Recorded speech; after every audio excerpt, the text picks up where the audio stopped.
Showbiz fanatics, Miss Barbie Forteza, is it true na lalagay na nga ba ito sa tahimik? Dahil bago tayo magpatuloy, of course, sa ating updates for today's video, nais ko po muna magpasalamat sa lahat ng mga legit viewers, subscribers, ng lahat ng mga legit na nagmamahal at sumusubaybay sa lahat ng ating mga updates. Maraming salamat po sa inyong panonood. At ngayong araw ay nag-post si Miss Barbie Forteza sa kanya pong IG account, sa kanyang Instagram account, kung saan hanggang sa ngayon ay naroon pa rin sila ni Mr. David Licauco para po sa kanilang shoot ng endorsement shoot sa Bangkok, Thailand. Pero sa kanyang mga photos ay makikita na mag-isa lang siya. Nasaan kaya si David Licauco sa mga oras na yan, ano?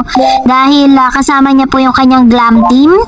At sa kanyang post, nilinaw niya na ang pagpunta nila sa Bangkok, Thailand is purely for ang purpose daw di umano ng kanilang travel ay business and pleasures and food. Sa mga talaga namang talagang pinagkaabalahan niya dito yan. So, sa isang post din ni Miss Barbie Forteza na tila baga siya ay meron pong pahiwatig, ano, dahil pinost niya yung kanyang pong roof deck. Matatandaan na nagpagawa po ng bahay si Miss Barbie. Talagang nakita natin yung napakagandang resulta ng kanyang mga pinaghirapan. At sabi po ng kanyang caption, "This has got to be one of the favorite spot in the house. I like coming up here when I just wanna be alone and have my coffee in peace." Maraming pag-i-emote ang nagaganap sa roof deck na ito, kung alam nyo lang. Ha. So thank you.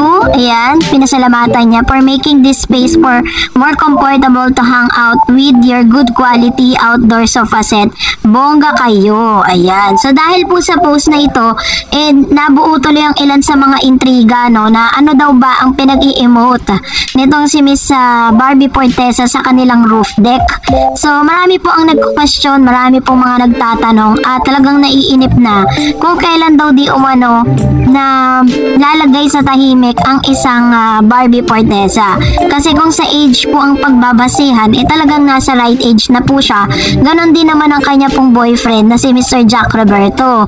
So dahil po sa isang post ni Jack, no, na raise up tuloy yung katanungan na ito daw ba ang paghahanda or preparation ginagawa ni Barbie at ni Jack Roberto sa kanila pong paglagay sa tahimik.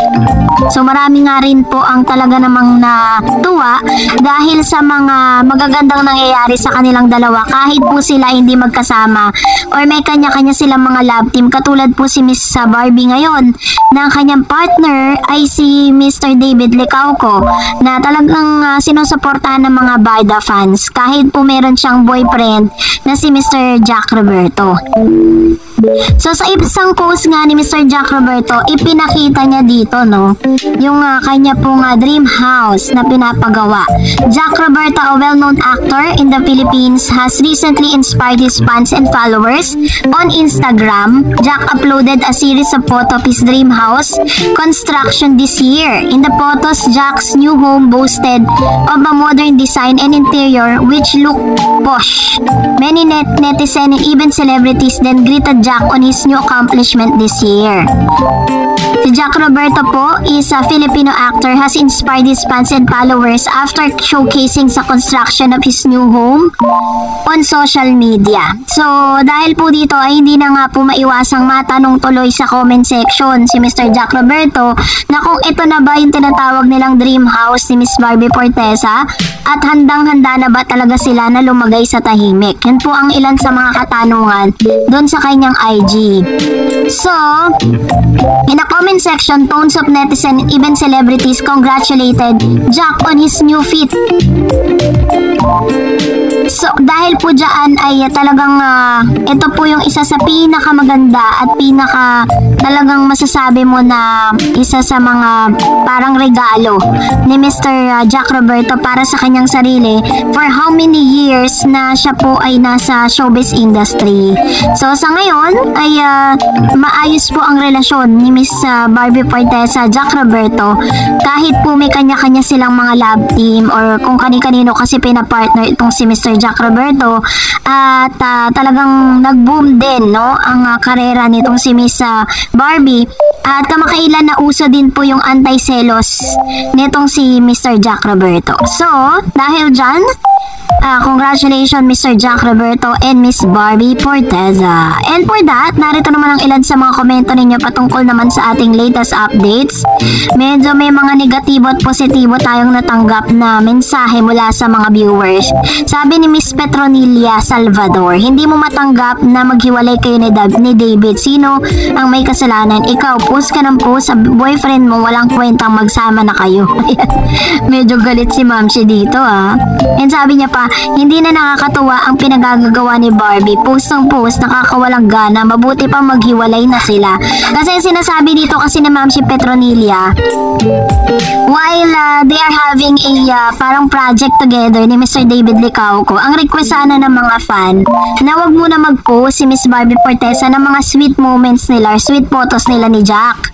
Kasi nga daw, parang imbis na yung spotlight ay napupunta po dun sa barda, biglang sumisegue si Mr. Jack Roberto na bagay na hindi nagugustuhan ng ilang mga fans. Pero syempre, may sarili rin kasing buhay si Barbie Forteza at karapatan niya po yun, di natin siya pwedeng pigilan.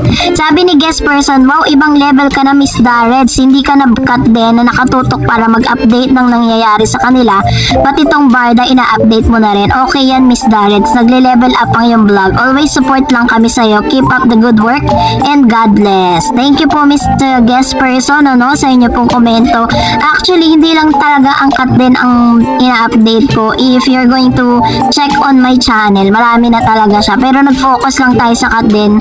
Kasi para rin to give back, para dun sa mga fans ng cut din. Kasi hanggang sa ngayon, talagang very trending kasi itong si Catherine at si Alden But anyways, thank you so much. And sabi ni Dong Tats, hi Miss Dars, do you have any idea kung when matapos ang pulang araw? Barda is much bagay talaga. As of this moment kasi, parang wala, ang episode kasi ng pulang araw, ano po yan, historical kasi siya. So hindi siya katulad ng mga ibang mga teleserye, katulad na po ng Batang Quiapo, pwede nilang i-prolong, pwede nilang pahabain, pwede nilang dagdagan ng mga eksena. Dito po kasi sa pulang araw, very limited lang siya at umiikot lang talaga siya dun sa historical thing na nangyari na totoong buhay. Ganun po yun, kaya hindi siya pwedeng magtagal, Medyo maikli lang po talaga yung serye na yan. Sabi ni Jalen Rontal, I always love Barda no matter whatever, love forever. Barda, God bless, always Barda. And sabi pa ng isang viewer natin, forever na silang magtatambal. Ayan. So, katulad po ng sinabi natin sa ating last update na may nagsasabi na bubuwagin na daw ang Barda. So, pinak-check natin yun na hindi po totoo yun. Kasi may fanbase na po ang Barda at may mga plano na po ang GMA Sparkle para po sa Barda, para sa mga next nilang project. So, abang-abang lang tayo. And that's it for today. For more videos and updates, please don't forget to like and subscribe. And please don't forget to follow my Facebook page, Dareds TV. God bless everyone!